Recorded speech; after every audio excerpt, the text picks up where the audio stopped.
I knew something was wrong the moment I heard their voices behind the curtain. If you've ever given everything to your family, your time, your savings, even your body, and still ended up discarded like trash, then stay with me. What I'm about to tell you isn't just my story. It's a warning, a wake-up call, and maybe, just maybe, it'll keep someone else from signing their life away like I almost did. The hospital room was too quiet. That strange kind of quiet where you can hear the tick of your own pulse. I was sitting up in bed, holding the release form in one hand, the pen in the other. The surgeon had stepped out, said he'd be back in 5 minutes. I was about to sign. I was about to give a piece of my liver to my son, my only child, Stephen. He was 38 now, a business consultant, polished, sharp, smiling just enough to charm anyone who didn't know better. He'd been diagnosed 6 months ago, liver failure, sudden, severe, and I didn't even hesitate. I told him he could have mine. I meant it too. But behind the curtain, on the other side of that thin hospital wall, I heard everything. The voices weren't hushed. They were careless. Angela, his wife. She laughed. She actually laughed. Then came Stephen's voice, flat, cold. Once the liver's in and the insurance clears, we move her out. Maple Pine, cheapest nursing home in the county.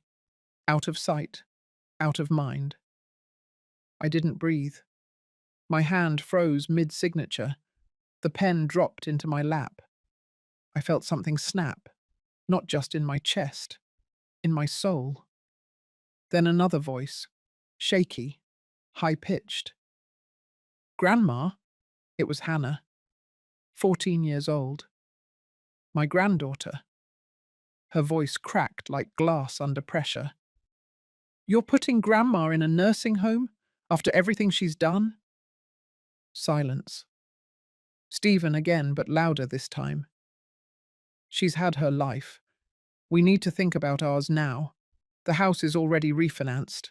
We've got plans. And don't forget, this liver thing, it's a win-win. I couldn't move. I couldn't cry. I was paralyzed with a kind of betrayal I didn't know existed. I had raised that boy. Alone. His father walked out when Stephen was 3. I worked double shifts at the county hospital, missed birthdays, skipped vacations, saved every dime so he could have college, so he could have a life better than mine.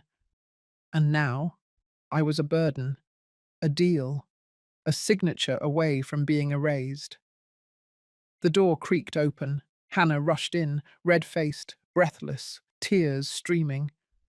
Grandma, don't sign it. Don't. I heard them. I recorded it. I have it on my phone. I looked at her.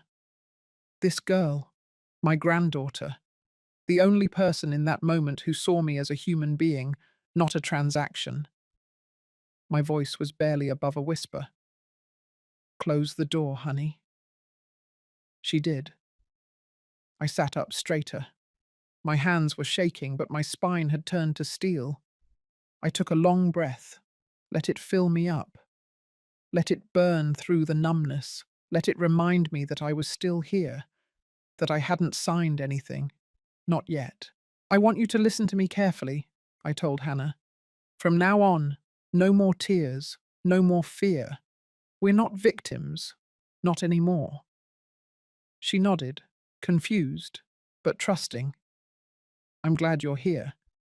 If you're still listening, let me ask you something. Have you ever been blindsided by your own blood? Looked someone in the eye thinking they loved you, only to find out you were just useful?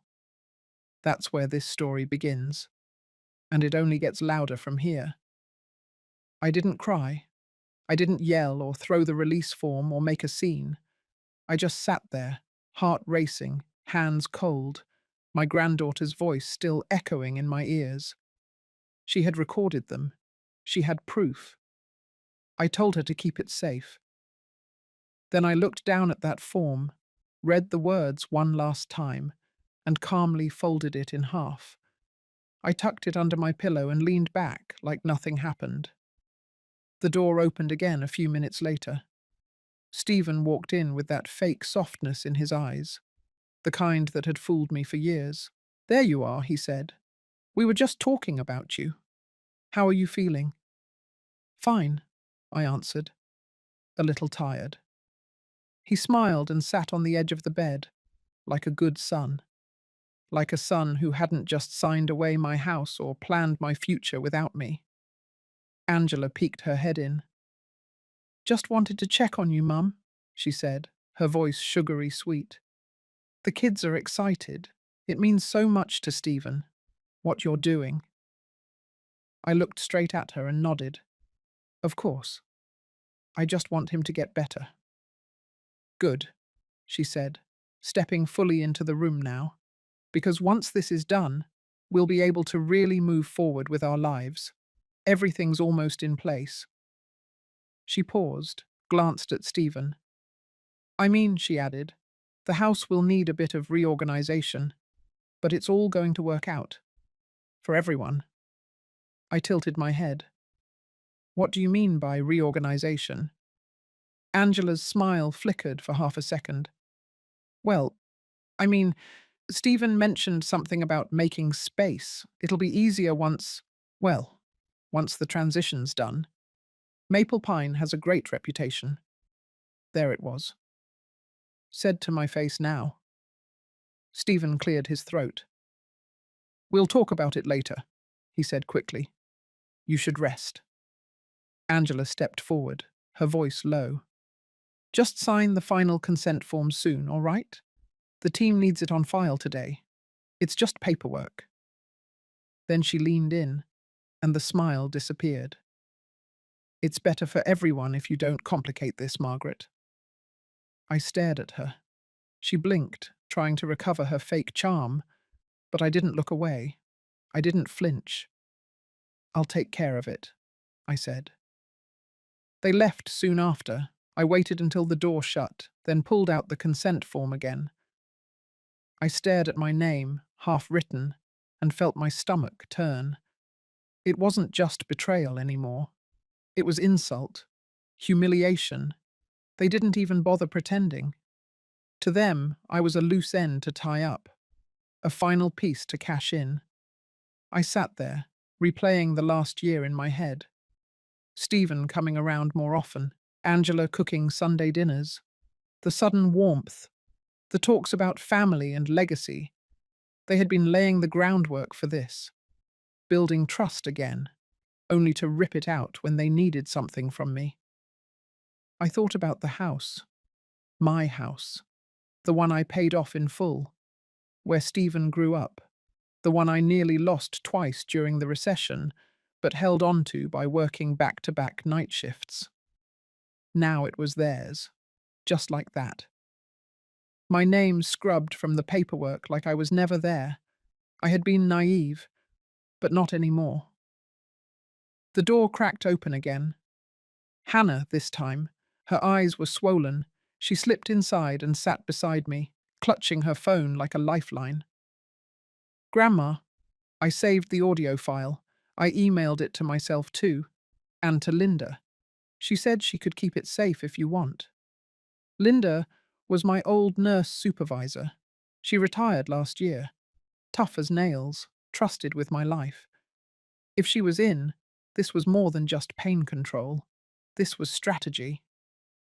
"Good," I told her. "That was smart." Hannah looked down. "I didn't know what to do. I couldn't let them do that to you. They kept saying you'd forget, that you wouldn't notice, that you were slowing down." My throat tightened.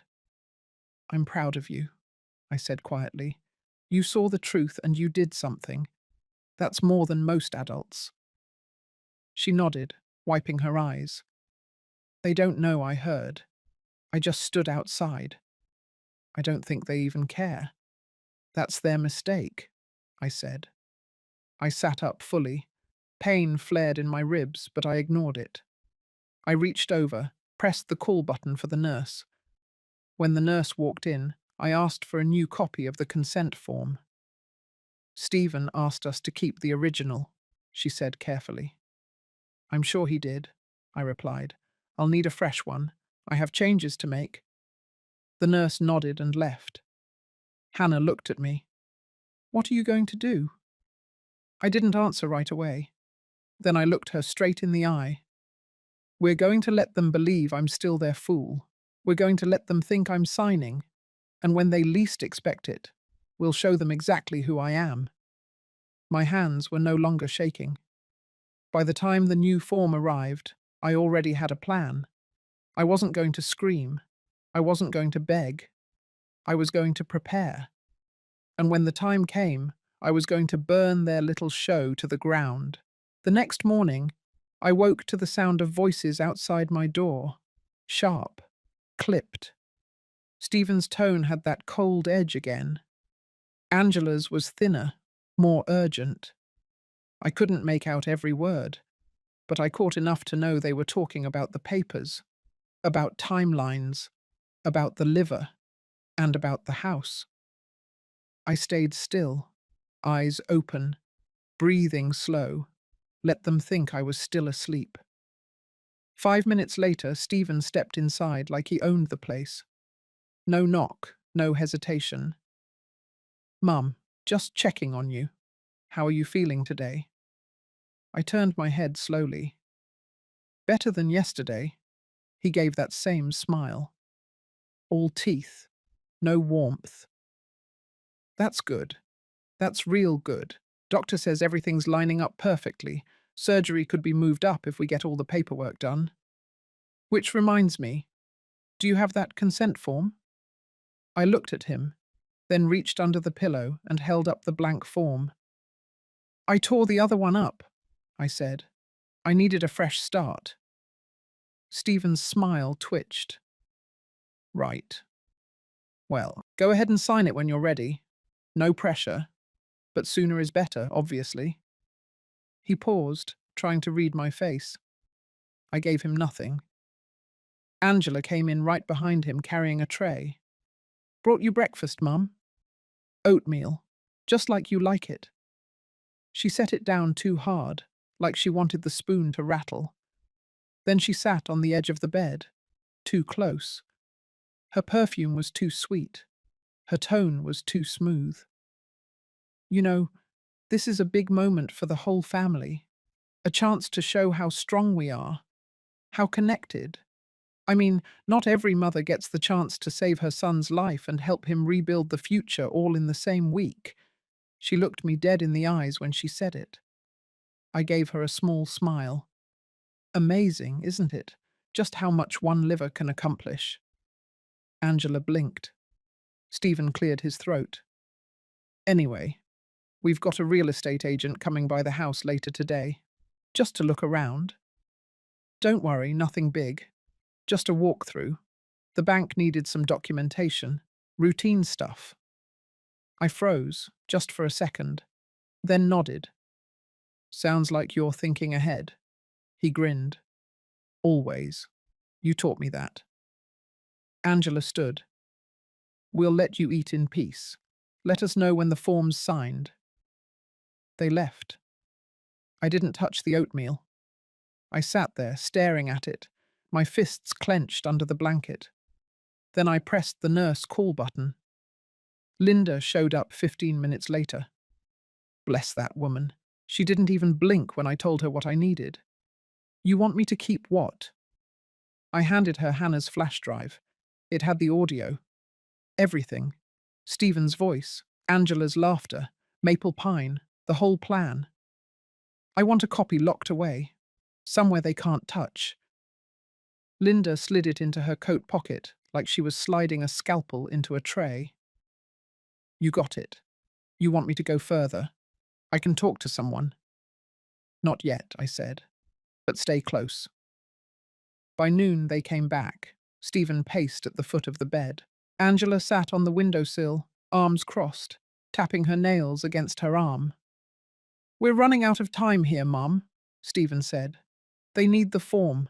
The OR's being prepped. Everyone's waiting on you. I kept my voice calm. I'm reviewing it. Thoroughly. I just want to be certain everything's clear. Angela snorted. What's not clear? It's a form. You're giving a piece of your liver. He lives. You go back to your knitting and bingo nights. I locked eyes with her. I haven't knitted in 20 years, and bingo's never been my thing. Stephen stepped forward. Let's not make this harder than it needs to be. We've all made sacrifices to make this work. You think I wanted this? To be in this situation? You think I wanted to be lied to? I snapped. He stopped. I saw it. The flicker in his face. He knew I knew, but he didn't know how much. What are you talking about? I didn't answer. Angela moved quickly. Her smile was gone. She's stalling. She's looking for ways to back out. Typical Margaret. Plays the victim. Always has. I turned to Stephen. Is that what you think, too? That I'm playing the victim? Stephen hesitated. I think you're scared. I think you're overwhelmed. And I think you're letting that cloud what matters. What matters? I asked quietly. He took a breath. What matters is saving a life. My life. And the form needs to be signed today. I stared at him. Then sign this. I reached into my drawer and pulled out a new document. A handwritten one. Simple. Legible. Clear. Angela leaned in, reading. What the hell is this? This is my amendment, I said. Before I sign anything, I want legal confirmation that after recovery, I stay in my house, in my room, with my name still on the deed. No changes, no transfers, no outside care facilities unless I request it. Stephen's face darkened. That's ridiculous. This isn't the time for ultimatums. Then it's not the time for surgery. Angela stood. You ungrateful woman. You think this is about control. This is about survival. About giving your son a chance to live. And you're leveraging that like it's a favor. You're sick. I leaned forward. Not as sick as the two of you. She opened her mouth again, but Stephen stopped her. Fine, he said. We'll look it over. I handed it to him. He took it like it was poison. He didn't say thank you. He didn't apologize. They walked out. And that's when I knew. There was no fixing this. There was only finishing it. The following evening, Linda returned with the information I asked for. She didn't waste time. She stepped inside my hospital room, locked the door behind her, and handed me a folded envelope. I opened it slowly. Inside were photocopies of loan documents, deed adjustments, power of attorney requests, and every last signature said Margaret Ellison. Except I never signed a damn thing. My hands curled into fists before I even finished reading. Linda crossed her arms, her voice low and sharp. They filed the transfer 5 weeks ago. House went under Stephen's name. No second signature, no witness on file. All digital, all rushed. And the notary? Online. Probably forged. The air in the room turned colder. Everything I worked for, my home, my security, my name, gone, replaced by the click of a mouse and a son I didn't recognize anymore. They stole my house. I stood up. My knees wobbled for a second, but I steadied myself. That's not even the worst part, Linda added. Look at the insurance documents. I flipped to the next page. My breath stopped halfway. Angela's name, listed as primary beneficiary. On a life insurance policy I didn't even know existed, dated 6 months ago, just after Stephen got sick, premiums paid out of my old joint account. They weren't just planning to discard me, they were planning to profit from it. I looked at Linda, heat building in my chest. I need every copy. I need it locked. I need backup drives. and I want it somewhere he can't touch. Because the next time Stephen tries to put me in a corner, I'm going to slam the door behind him. Linda nodded. I already sent a copy to my lawyer friend. No names mentioned yet. But she's ready when you are. I took the papers, walked to the sink, splashed cold water on my face, and stared at myself in the mirror. This wasn't going to be quiet. Not anymore. The next morning, Stephen walked in wearing a clean-pressed shirt and that smirk I used to think was confidence. Now I knew it was arrogance. "Big day," he said. "The team's prepped. You ready to be the hero?" I turned away from the mirror. "I've reviewed everything." "Good. Glad we're past the drama. I need one more thing before I sign," I said. Stephen paused. "Of course." "What now?" "Bring Hannah in." He blinked, thrown off for the first time. "Why?" "Because I said so." He hesitated, then nodded and stepped out.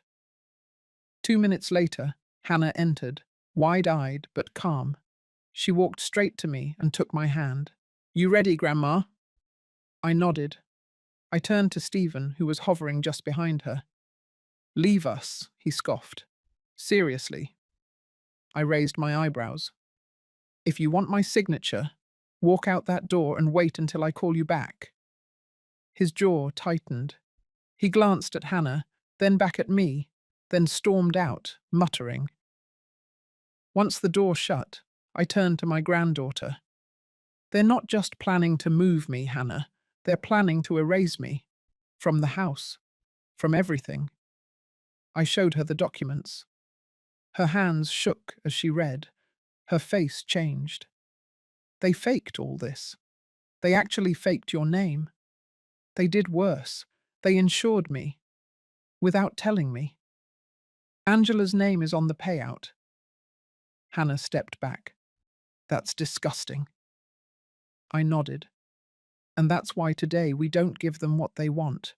Today we let them believe they're in control. Then we burn it all down." Her voice cracked. "What do you want me to do?" "Stick close, keep your phone charged, and when I ask you to record, you record." She nodded. I pressed the nurse call button. Stephen re-entered 5 minutes later. All business. Everything good. "Fine," I said. I reached for the pen, slowly. I held it over the form. He leaned forward, expectant. But I didn't sign. Instead, I flipped the paper over, wrote 3 names, and handed it to him. "These are the people I want present before this goes any further. Linda, Hannah, and the head of surgical intake." Stephen frowned. "What is this?" "Transparency." Angela walked in without knocking, her phone in hand. "We don't have time for a parade. You're stalling again." I looked straight at her. "I'm not stalling. I'm documenting." Angela laughed. "Margaret. Please. Do you even know how serious this is? Your son could die. And if I sign, I might die faster." Stephen stepped forward, voice tight. "Enough of this. This isn't a negotiation. You said you were ready." "No. I said I had reviewed everything. I never said yes." Angela threw her hands up. "She's playing games, just like she always has." Hannah stood. "She's not playing anything." "You are."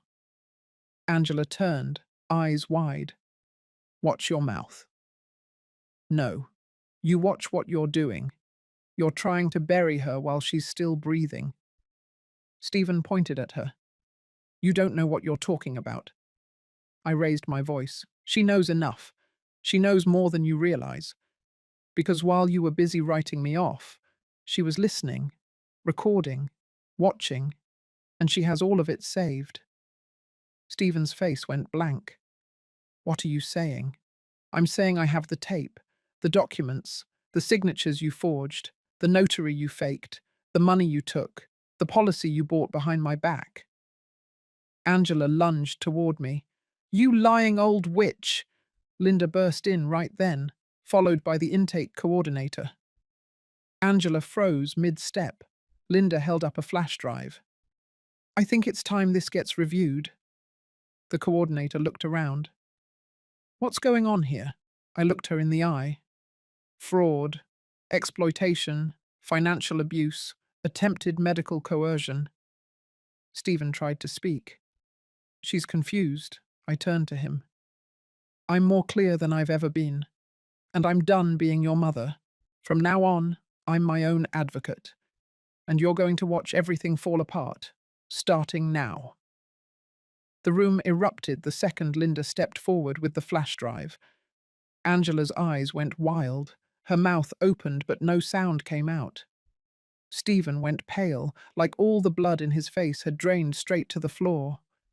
The intake coordinator stood stunned, blinking at all of us, trying to process what she'd just walked into.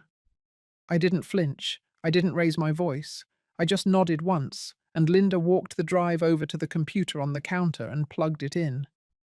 You have every right to hear this, I said to the coordinator. And I have every right to protect myself from being exploited by the people in this room who claim to love me. The recording began, first a soft static, then Stephen's voice. Once the liver's in and the insurance clears, we move her out. Maple Pine, cheapest nursing home in the county. Out of sight, out of mind. Angela's laugh followed, crisp, heartless, mocking. Then came the sound of Hannah's voice. Cracking, desperate. You're putting Grandma in a nursing home after everything she's done. The room went dead silent. The intake coordinator's head snapped towards Stephen, eyes wide. Is this your voice? Stephen opened his mouth, but I spoke first. It's his voice. And hers. No edits, no cutting, no context needed. Angela stepped forward fast, her words sharp and loud.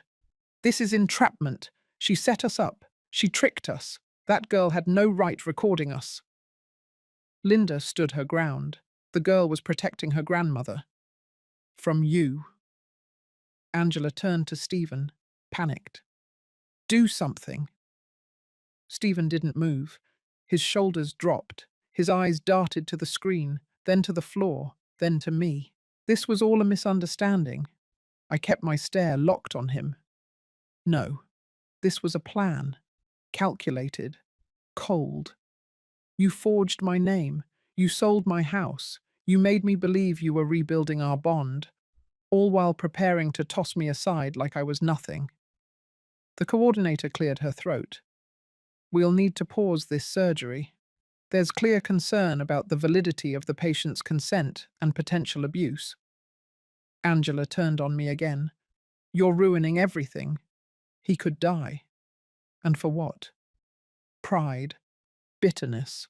Some twisted need to be a martyr. I stepped closer. I'm not the one cashing in on someone else's liver. I'm not the one using love as a weapon. And I'm not the one whose name is on an insurance policy waiting for a death to collect. Angela's face twisted. You're ungrateful, selfish. You think you're some noble woman. But really you're pathetic. You've always been pathetic. That's why your husband left. That's why your son doesn't want you. That hit like a punch to the gut. But I didn't step back. I stood taller. You're right about one thing. My husband did leave. And I raised Stephen alone. Worked 60-hour weeks. Skipped meals so he could eat. Paid for his college. Covered his debts. Saved his life more times than I can count. And now I see exactly what kind of man I raised. But I also see what kind of woman I've become. And today, I choose me. Stephen finally spoke. You don't mean that. I looked straight at him. I mean every word. He reached for the paper on my tray. The consent form. Give me that. I grabbed it first, held it up in front of his face, then slowly ripped it in half. Then again. Then again. Until the only thing left was confetti falling to the floor between us. Angela gasped. You're insane. No, I'm awake. For the first time in years. The intake coordinator turned to Stephen. We'll be reporting this to hospital administration and to the Adult Protective Services team. There will be a full investigation into all financial and legal documentations related to your mother's care and property. Stephen's voice cracked for the first time. She's exaggerating. It wasn't like that. We needed help. And instead of asking, you tried to rob me. Angela moved fast again, this time toward the computer, probably trying to pull the drive. But Hannah blocked her, tall, unafraid. She didn't even speak, just stared her down. Linda grabbed the drive and handed it to the coordinator. Keep that safe. I looked around the room, at the wreckage, at the people I once trusted, at the little girl who now stood stronger than both of her parents combined. Stephen's voice turned low. You've ruined everything. No, I just stopped pretending. Angela hissed.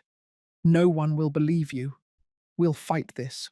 We'll bury you in legal fees and red tape. I smiled. Good. Then I'll bury you in truth. The coordinator escorted both of them out, her tone clipped and professional. Once the door shut, I finally let out the breath I'd been holding. My hands were still shaking, but it wasn't fear. It was adrenaline. Fire. Hannah came up beside me, took my hand. Grandma, I squeezed her fingers. Thank you. For being brave. For standing by me. She blinked, holding back tears. I always will. Linda sat down in the chair across from me, arms crossed, a half smile pulling at her face. That was something else, Margaret. I nodded. That was just the beginning. 2 hours after the coordinator escorted Stephen and Angela out, everything changed. The hospital administrator walked into my room with 2 compliance officers behind her. No smiles, no pleasantries. They asked me to confirm my identity, then closed the door. We've reviewed the audio, she said. We've received a copy of the insurance documents, and we've already started pulling all patient files and authorization forms tied to your case. I nodded once. My voice came steady. Do what you have to do. They asked to see the most recent consent form. I held up the shredded pieces still sitting in the trash bin next to my bed. That's all that's left of it. The administrator nodded. We're pausing your case indefinitely. No surgery will move forward under current conditions. And if we confirm what we suspect, this will move beyond hospital policy. It may involve law enforcement. I felt something settle in my chest. Not peace, not yet, but something like weight lifting, just enough to breathe fully again. Thank you, I said. By the time they left, news had already rippled through the floor. Nurses glanced in when they walked past, their expressions different now. Not pity, not avoidance. There was something else in their eyes now. Respect, recognition. Stephen didn't come back that day, but Angela did. She barged in like she owned the room, eyes wild, phone in hand. Do you have any idea what you've done? I didn't move, didn't flinch. You've humiliated him. You've destroyed this family. You think that flash drive means anything? It's not even admissible without consent. I looked at her, slow and cold. You really think this is about legality, about files and signatures? She laughed, sharp and ugly. What else is it about then? Your little revenge fantasy. You want to feel powerful. Fine. Go ahead. Take your bows. She stepped closer. But you better be careful. Because people like you don't win. You end up alone. Old. Forgotten. While the rest of us move forward and leave you behind. She leaned in too close. You think Stephen's the only one who wants you out of the way? You think your neighbors want to see you dragging your walker through their yards. You're just an old relic clinging to property and guilt. That's all you've got left. I looked at her, held the silence just long enough. I see you now, clearly. I see exactly what you are. Angela blinked, confused. You wear my son like a puppet. Pull his strings, tell him who to love and who to erase. You smile when you steal. You laugh when you lie. But the truth is, you're afraid. Because no matter how much you manipulate him, you will never have what you want most. She stepped back. And what's that? A legacy. Angela scoffed. I have a home. I have a husband. I have a future. You have a house you stole, a man you control, and a future built on fraud. She laughed again. You're not going to survive this. You're too soft. No. I was soft. I was quiet. I let things slide. I let love blind me. But not anymore. The door opened. Hannah walked in, phone recording. She didn't say a word, just lifted the screen where the red light blinked. Angela froze. You little rat. She lunged, arms swinging, but I moved first. I stepped between them, raised my voice. Touch her. And I swear, Angela, you won't make it out of this hallway before every nurse on this floor pins you to the ground. Angela stopped. You think you're untouchable now? No, but I'm awake. And every second you're here, you make it worse. The door opened again. Linda walked in with a security officer behind her. Ma'am, the officer said, we need you to leave the premises. Angela didn't argue. For the first time, she saw it too. The end. The unraveling. She turned on her heel, stormed out without another word. Hannah lowered her phone. I'm sorry. You did exactly what needed to be done. Linda stepped closer. You're burning the whole thing down, Margaret. No. I'm just taking back what was always mine. That evening, the hospital served Stephen with an official no-contact order. He wouldn't be allowed on the premises unless I personally authorized it. My medical files were locked, my room was moved to a secure wing, and my care was assigned a new case manager, one that listened.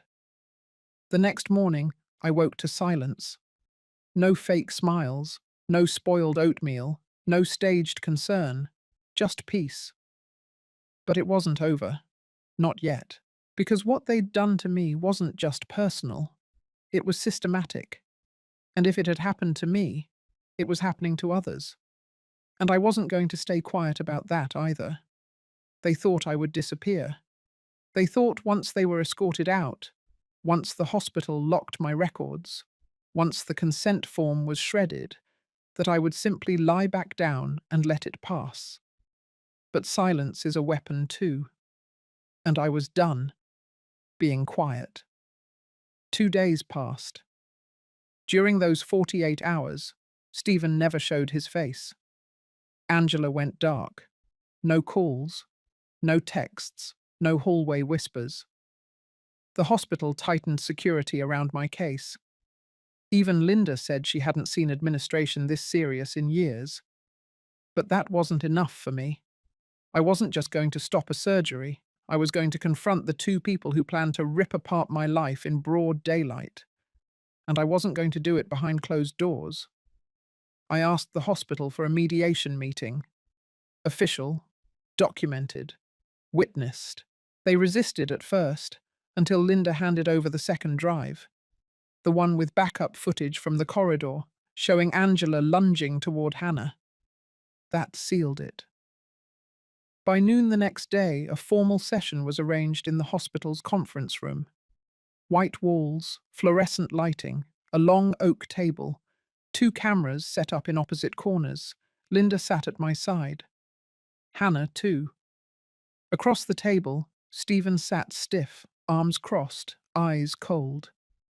Angela next to him, back straight, face unreadable. A hospital compliance officer and a legal observer from the county sat off to the side. No one said a word. So I started. I looked Stephen straight in the eye. Tell me when it started. He blinked. What? The planning, the policy, the forged papers, the nursing home. When did it stop being about saving your life and start being about ending mine? Angela rolled her eyes. This is ridiculous. The compliance officer held up a hand. She has the floor. I kept going. You looked me in the face and asked for my liver, while the ink on the deed transfer was still drying. You called me your mother, while you and your wife discussed nursing homes like picking a brand of cereal. So tell me, which lie should I believe? Stephen leaned forward. I was desperate. I was dying. I needed help. You always said you'd do anything for me. Help doesn't include erasing someone's existence, I snapped. You signed over the house, he said. I never signed a damn thing. You copied my signature. You faked my name. Angela cut in. You were forgetful. We thought you'd given permission. There was confusion.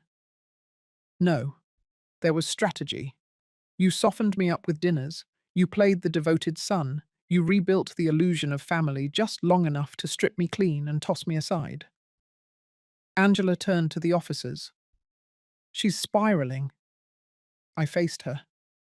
You forged my name on 3 documents. You bought a life insurance policy in your name. You planned a transfer into long-term care without my consent. If that's spiraling, you better buckle up. Stephen's jaw clenched. It wasn't supposed to go this far. But it did. You let her convince you that I was in the way. You let greed override love. And now you're sitting here acting like the victim. Angela turned to him. Don't listen to this. She's manipulating the whole situation. Hannah spoke up for the first time. The only manipulation I saw was from you. I heard you both. You talked about her like she was already gone. Angela's voice rose. She's a child. She's more adult than either of you. Linda stood, slid a folder across the table. Inside were records, audio transcripts, digital timestamps, proof. The compliance officer opened it and read. Forgery of medical documents, misrepresentation of power of attorney, unauthorized life insurance policy, attempted coercion of a vulnerable adult. Stephen went pale. Angela grabbed his arm. Don't say a word, but Stephen couldn't stop now. I just wanted to be free, he muttered. Free from what? He looked up, tears forming. From guilt, from debt, from the pressure of trying to measure up. You always made me feel like I owed you everything. I stared at him. You owed me nothing, except honesty. Angela stood. This meeting is over. Not yet, said the legal observer. We're recording. You're still under review. Angela turned on her heel, marched to the door, yanked it open. Stephen stayed seated. I'm sorry, Mum. I said nothing. I didn't want his apology. Not yet. Maybe not ever. He left quietly. And just like that, it was done. I turned to the officers. Now that you've heard it from them, I want formal charges filed. I want every document reversed. I want my house back. My name cleared, and a restraining order filed by the end of the week. The compliance officer nodded. You'll have it. I stood, my legs steady for the first time in days. Linda touched my shoulder. You didn't just win, you buried them. I looked at Hannah. No, I survived them. And now it was my turn to write the story. 2 days after the confrontation, I found myself walking through the front doors of the hospital again. But this time, not as a patient. This time, I walked in, tall, steady, and without a pen in my hand, ready to sign my life away. The press conference had been scheduled that morning. The hospital PR team scrambled to control the optics, but there was no hiding what had already gone viral. The audio recordings, the confrontation clips, the headlines were everywhere. Elderly woman exposes son and daughter-in-law for exploitation. Hospital halts surgery. Adult Protective Services launches investigation. I didn't ask for the attention, but I wasn't going to shy away from it either. The truth deserved light. Inside the conference room, I saw faces I didn't expect. Nurses, patients, staff who had seen me in the hallway for years without saying more than good morning. And now they stood, nodding as I passed, quiet but alert. Linda stood at the front, clipboard in hand, watching everything. She gave me a single nod. Hannah sat nearby, her back straight, eyes locked ahead. Not a child anymore. Not today. When I stepped up to the podium, the murmurs stopped. I looked across the room, then down at the pages in front of me. I didn't need them. The people who were supposed to protect me tried to discard me, my own blood, my only child. And they didn't use force. They used trust. That's the weapon no one sees coming. I paused, let that sit, then continued. They counted on my silence, on my age, on my need to keep the peace. But when peace is built on lies, silence becomes complicity. And I refuse to be complicit in my own destruction. From the back of the room, someone clapped, then another. It spread like fire. After the event, a journalist followed me to the hallway. Mrs. Ellison, we've confirmed the restraining order has been filed. Stephen and Angela have been served. What are you hoping happens next? I didn't stop walking. Justice, clarity, and space. They didn't need me to elaborate. Later that afternoon, the news broke that Stephen had been terminated from his consulting job. His name was being reviewed for professional misconduct. Angela had gone silent online. The house, now back in my name, had a lawyer assigned to block any further unauthorized action. I didn't celebrate with champagne or victory dances. I went home. I walked through the front door alone. And I sat in my old recliner, the one Stephen said made the living room look cheap, and I breathed in silence that didn't feel lonely. That night, the doorbell rang. I opened it expecting Linda or one of the investigators. It was Stephen, standing there, alone. Dressed in clothes he didn't look comfortable in anymore, face tired, eyes dimmer. He didn't say a word. I stepped aside. He walked in slowly, looked around like he didn't recognize the place. It feels smaller, he said. No. You just feel bigger when you think everything belongs to you. He looked at me, took in the line of my jaw, the way I didn't waver. I messed up. That's too light a word. He nodded. I thought if I could just get through this, get the money, get the house, I could breathe again. I didn't know I was drowning you to stay afloat. And Angela, she left, took her things, blamed me, said I ruined her chance at real stability. Did you love her? I did. I don't know what I feel now. We stood in silence. Then he reached into his coat pocket and handed me an envelope. I didn't take it.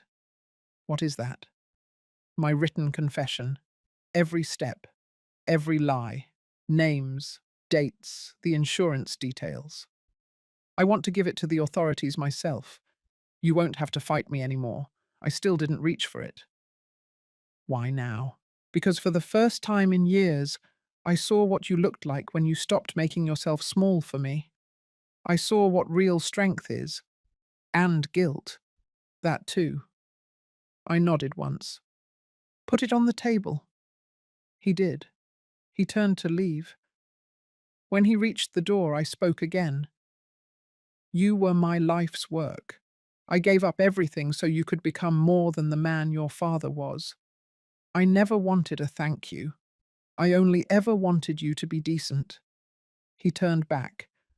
I don't know if I can fix this. You can't. He flinched. But you can start again. And he did something I hadn't seen since he was a boy. He cried. Not for me. For himself. And I let him. The morning Stephen's court summons arrived, I was in the kitchen boiling water for tea. The knock on the door came hard and fast, and I already knew it wasn't a visitor. I opened it to see a man in uniform and another in a blazer. They said my name, handed me a sealed envelope, and informed me that I would be notified of the hearing dates as a primary witness. Then they turned and left. I stood there for a moment, envelope in hand, watching the sun rise through the trees. The air was sharp, the kind that cuts through you, not to harm, but to remind you that you're alive. I didn't feel relief. Not exactly. It was something more exact, more final. It wasn't over yet, but it was finally in motion, something irreversible. The indictment listed 3 counts: fraudulent signature of property documents, coercion of a vulnerable adult, attempted financial exploitation. Angela was named directly in the second and third charges, Stephen in all 3. I sat at the table, unfolded the papers, and read each word with still hands. I didn't need to highlight anything. I had lived every sentence. Later that day, Linda called. They've requested you come in to finalize your witness statement. Bring everything.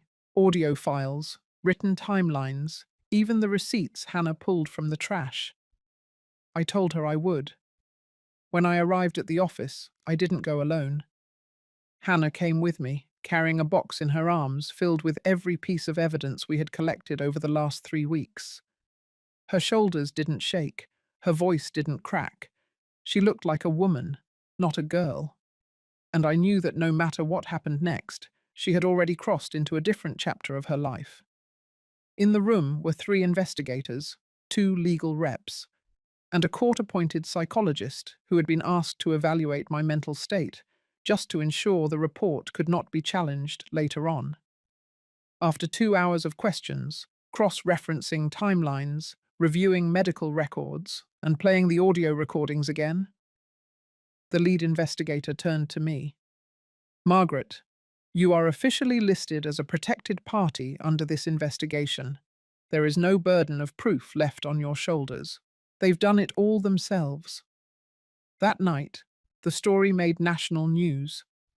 Hospital blocks surgery over elder abuse scandal. Son and daughter-in-law face felony charges. Victim speaks publicly, becomes symbol for justice reform. People I hadn't heard from in years started reaching out. Women from my old nursing shifts, distant relatives, strangers. All saying the same thing. I thought I was the only one. But I wasn't interested in being anyone's symbol. I didn't need to be a headline. What I needed was one thing only: accountability. And that came 4 days later, when I received the final notification. Angela had been arrested after attempting to empty a private joint account she shared with Stephen, an account listed in the investigation as being funded by the refinancing of my home. Stephen, under pressure, had turned over additional documents, emails, text messages, everything pointing directly to Angela as the one who initiated the insurance application, forged my name on the first notarization, and instructed Stephen to push for the medical consent. He folded under her weight, but that didn't absolve him. When the doorbell rang again, I wasn't surprised. It was Stephen. No press, no suit, just him. He didn't ask to come in. He simply stood on my porch with his shoulders collapsed and his eyes red. I waited. "She's gone," he said. "I know. She used me. You let her." He nodded. "They'll take everything. My license, my career. They should." He winced. "You're right." There was no fire in his voice now, no manipulation, no mask. Just a man who had built his life on lies and finally realized it was made of dust. I made a mistake, he whispered. No, you made choices. You looked your own mother in the face and saw profit, not a person. You walked into my home and saw property, not history.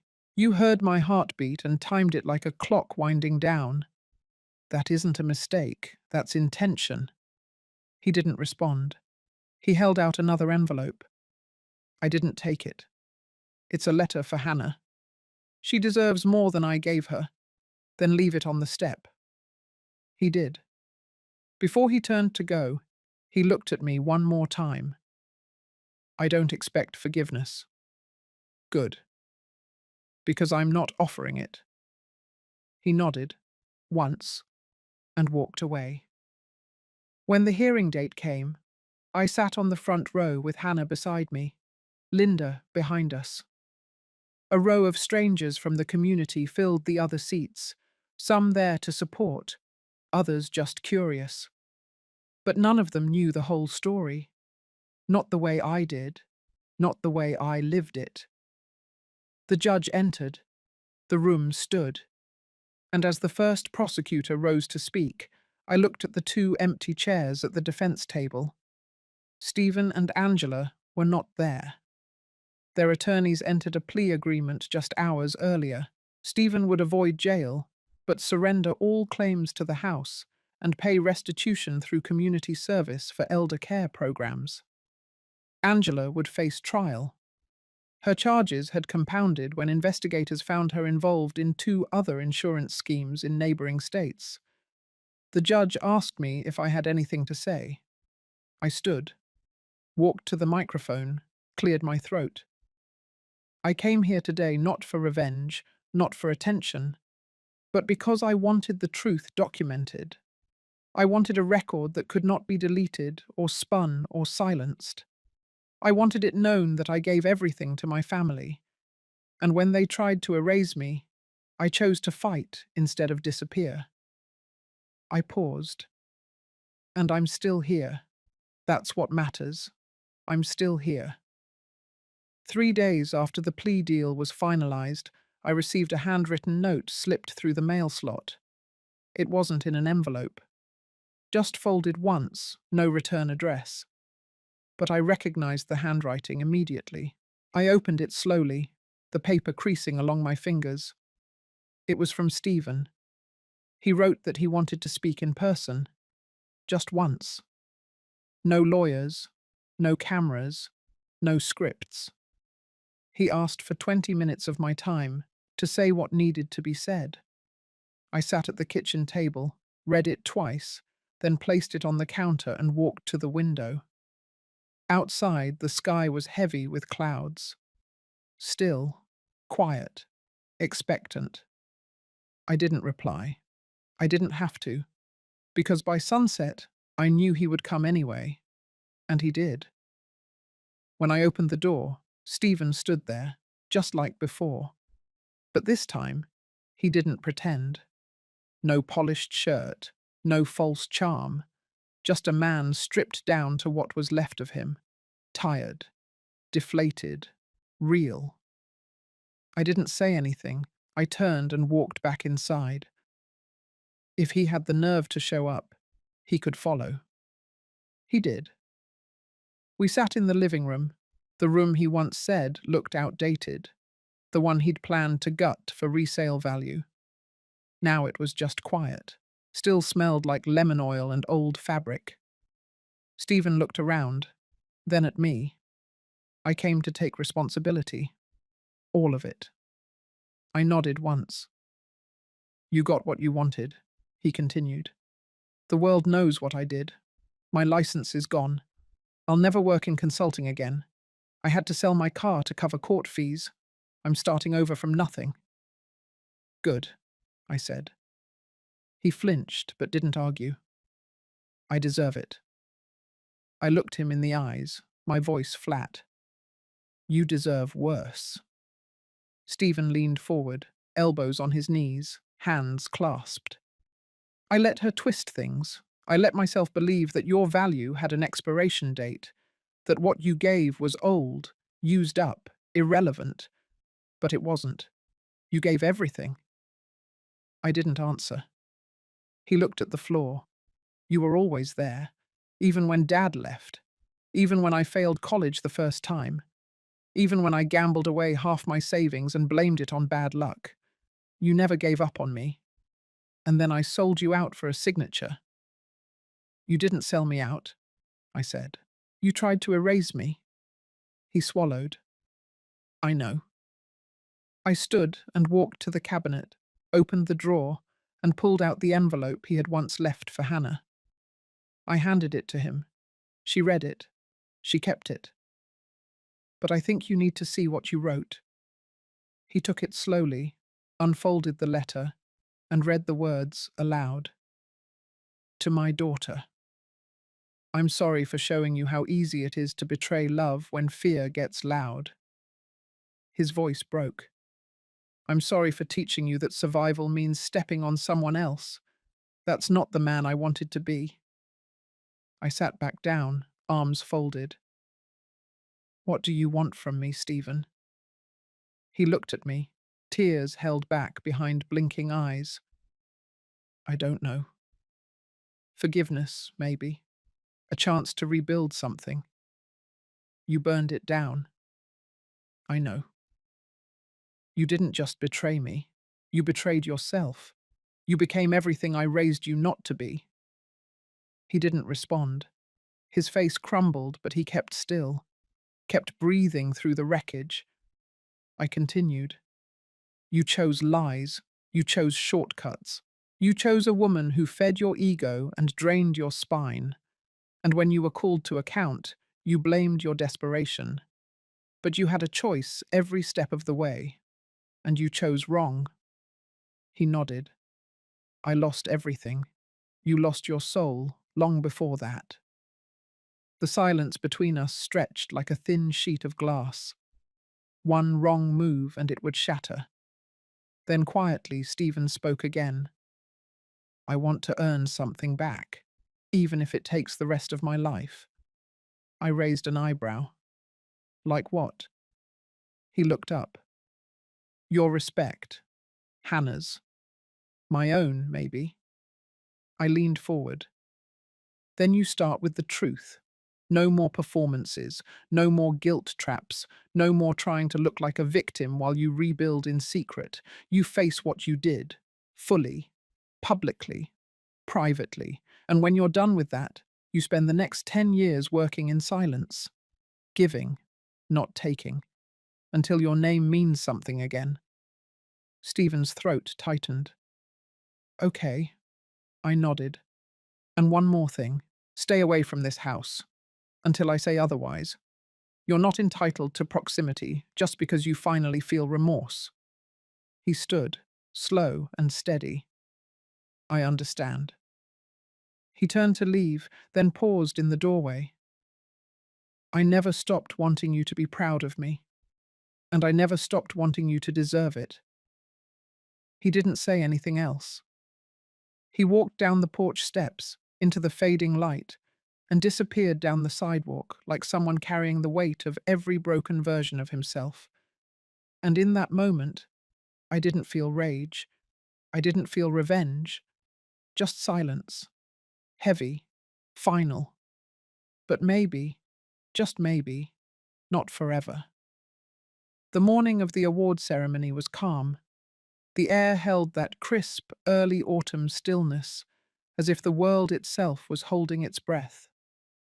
I stood at the window, watching the slow movement of wind through the trees. I wasn't nervous. I wasn't even excited. I just felt ready. For the first time in years, I was not defined by what had been taken from me, but by what I had reclaimed. The community centre had been renovated in record time. The plaques were mounted, the chairs lined up, the reception table set with simple flowers and pitchers of lemon water. On stage stood a podium, and behind it, a banner I hadn't seen until I arrived. The Whitfield Initiative. A small subtitle underneath read, "In honor of the women who raised us, held us, and refused to vanish. My name, my purpose, and not one mention of Stephen. He hadn't been invited, but I knew he was in the back. I saw him slip in quietly through the side entrance, his shoulders slouched, his suit borrowed from a better time. He sat in the last row. He didn't try to be seen. He didn't need to be. I knew he came because he needed to witness it. That was enough. When I was introduced, I walked on stage without hesitation. I looked out at a room filled with faces I didn't know, and a few I knew far too well. I took a breath and began. I used to believe that dignity was something you gave others, that if you loved someone, you made yourself smaller so they could feel big, that if they failed you, it was your job to forgive without question. I no longer believe that. I paused. The room was still. I believe dignity is something you owe yourself first, and once you honor it, others will either rise to meet you or fall away. But you cannot wait for permission to protect your worth. There were no cheers, no applause, just deep silence, the kind that said, "We hear you." After the speech, people lined up to shake my hand. Women in their 50s and 60s with tired eyes and strong grips. One whispered, "I almost gave my house to my son last year. You saved me." Another pressed a handwritten letter into my palm and said, "I thought I was the only one." It hit me then. This wasn't about revenge. It never had been. This was a warning and a beacon. By sundown, the building was quiet again. Most had gone. The media interviews were done. The news anchors got their sound bites. The local paper had their photos. But I stayed behind to walk the halls alone. I ran my fingers along the walls. My story was written into the grain of the wood. Not in shame, not in sorrow, in strength. Outside, the sun dropped low. That golden hour where everything looks softer, more forgiving. Stephen stood near the steps, not blocking the way, just standing, waiting. I walked past him, but he turned. "You were right to cut me out." I kept walking, but I'm not giving up on myself. Still, I didn't stop, until he added, "And I'm not asking you to forget, just hoping one day you'll see me trying." I paused, looked at him, not as a son, not as a traitor, but as a man rebuilding from rubble. I didn't respond. Some wounds don't need words. Some peace doesn't need permission. I walked to my car and drove home. That night I made tea and opened the window. The wind felt different, light, clear. I was no longer hiding. I had told the truth. I had reclaimed my name. And the people who once tried to erase me now had to live with what they did, in a world that finally saw me, not as a burden, but as a storm they couldn't silence. And somewhere in that quiet, I finally let go. Not for him, for me. If this story touched something inside you, you're not alone. Maybe you've been overlooked, underestimated, or used by the very people you raised. Maybe you're still waiting for justice. If so, I see you, and I hope this story reminds you your voice matters. Your worth does not expire. Tell me in the comments where you're listening from, or share your story. Because sometimes healing begins when we speak what others tried to bury. And if it happened to me, it could happen to someone you love.